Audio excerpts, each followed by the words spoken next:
নমস্কার বন্ধুরা, দিদার রান্নাঘরে আপনাদের সবাইকে স্বাগত। আজ আমি আপনাদের সাথে শেয়ার করব মরলা মাছের রেসিপি।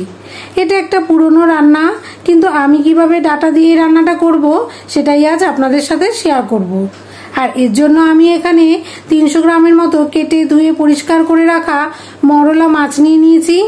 আর মাছটা আমি এই ডাটা দিয়ে রান্না করব, তবে পুরো ডাটাটা এখানে ব্যবহার করব না, কিছুটা পরিমাণ দেব। ব্যক্তিগতভাবে আমার মনে হয় এই মাছটা মাথা সমেত রান্না করলে ঝোলটা ভীষণ কাটা হয়ে যায়, তাই আমি প্রত্যেকটা মাছের মাথা বাদ দিয়ে আবারও একবার সব মাছগুলোকে পরিষ্কার জলে ধুয়ে নিয়েছি। যেহেতু ছোট মাছ, তাই এরকম ছোট ছোট করে ডাটা কেটে নিয়েছি। এরপর এই রান্নাটা করার জন্য শিলে একটা মশলা তৈরি করে নেব।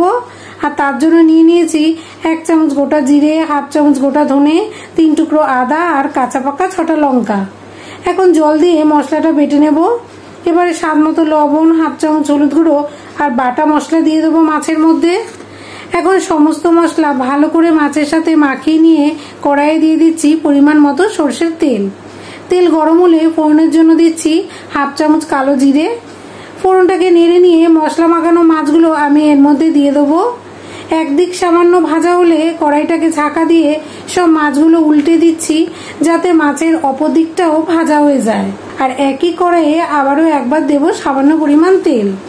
তেল গরম হলে দেব কেটে ধুয়ে রাখা ডাটাটাকে কিছুক্ষণ নেড়ে চেড়ে ভেজে নিয়ে দেব 1/2 চামচ হলুদ গুঁড়ো আর স্বাদ মতো লবণ। এখন সমস্ত মশলা মিশিয়ে নিয়ে দেব ধনেপাতা কুচি। এবার সমস্ত কিছু নেড়ে নিয়ে পরিমাণ মতো জল আমি এর মধ্যে অ্যাড করব। ঝোলটা ফুটে উঠলে দিয়ে দেবো মশলা সমেত ভাজা মাছগুলো।